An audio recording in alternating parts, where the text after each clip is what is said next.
92.7 BFM पे हूँ आपनका सखीवाली सहेली आरजे गुडीज माने होल समस्त एक्साइटेड बिकॉज T20 अच्छी गहळ चहळ फोन भाई को पास अच्छी कि भाई टी एंट्री मिल जीव कि बट हाँ क्रिकेट लवर्स माने क्रिकेट को पई निज जीवन दौथुवा लोक मानकर अभाव नहीं एक्चुअली क्रिकेट क्रेज तो बहुत अच्छी एंड बारबाटी रे T20 होची सेटा माने आउट ऑफ द थिंग आम कहीपर तो मु भाविली कि आज क्रिकेट रे बंचुवा क्रिकेट रे जीवुवा जड़े ऑलराउंडर पर्सन सो भावुची जीतू शतपथी नाम काफ़ी है एनी आप क्रिकेट रिलेटेड जिनस देखुथे से निजे जड़े ex Ranji player and ex under 19 Indian player so भावुची क्रिकेट रे बंची बॉलिंग करती बैटिंग करती सब किसी करती फील्डिंग करती so like he is a all rounder entrepreneur biker भाई और बॉडी वाला I'm sorry lagi. I'm actually out 24/7 I'm sorry तो कितने एक्साइटेड आपण बहुत खुशी बिकज कटक जो मैच होमें नेचुराली मु एज ए ओडिया क्रिकेटर और ओडार पिला हिसाब से मुझे निश्चित भाव बहुत खुशी और इंटरनेशनल मैच जो मुझे जानी एक्साइटमेंटा कौन आम जो स्कूल थे कि कॉलेज डेज थे गोटे इंटरनेशनल मैच देखापी आम जो आम न भी खेलुलू कि क्रिकेट देखापी और स्टेडियम में देखापी तो समस्त गोटे स्वप्न कि से मौका समस्त को मिल पारे ना कि बहुत खुशी जे ओडिशा गोटे भल मैच हो that to India versus South Africa और समस्त यहाँ को उपभोग कर मोर आशा तो केते भाबुचंदी प्रिपेयर अछंती प्लेयर्स माने हम फील्ड केते प्रिपेयर अछि बिकॉज़ प्रीवियस खेल टू अपेक्षा एबे से माने आउट के मोस्ट प्रिपेयर तो आपन लागि ग्राउंड केते प्रिपेयर अछि बहुत everything is fit and fine because आपनकर इंफ्रास्ट्रक्चर हो सिक्योरिटी अरेंजमेंट हो प्लेयर को स्टे हो ट्रांसपोर्टेशन हो मेजरली हूँ क्राउड माने मैनेजमेंट से गोटे बहुत बड़ जिनस पुलिस डिपार्टमेंटर बहुत बड़ दायित्व जो मैच हुए से हैट्स ऑफ से सुंदर भाव तुलाऊँ विगत दिन भी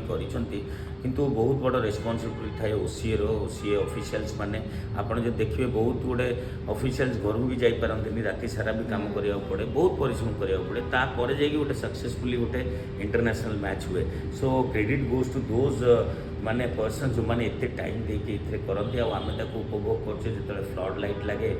आमको लगे सब केते सुंदर सजाई केते इंफ्रास्ट्रक्चर बढ़िया अच्छी स्टेडियम केते किंतु ता पछरे केते लोकंकर इन्वॉल्वमेंट अच्छी केते समय दे से माने काम करूछंती सेटा खुशीर विषय और every angle row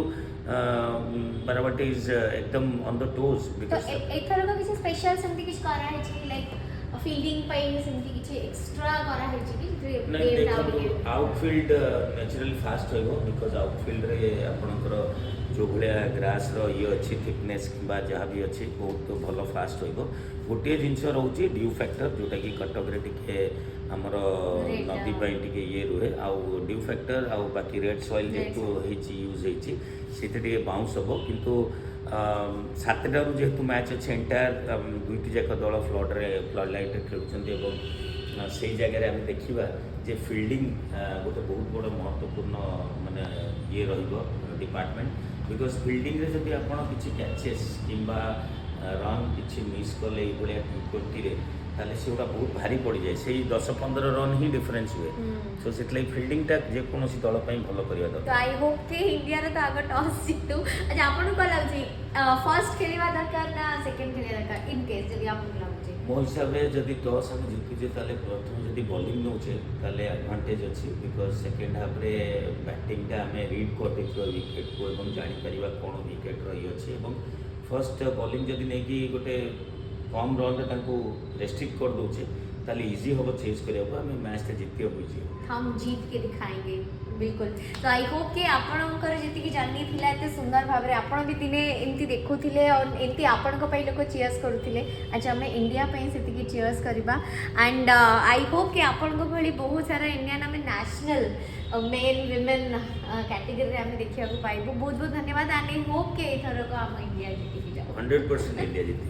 thank you so much and आपण मैंने शुणु था 92.7 बिग एफएम धोनी बदल के तो देखो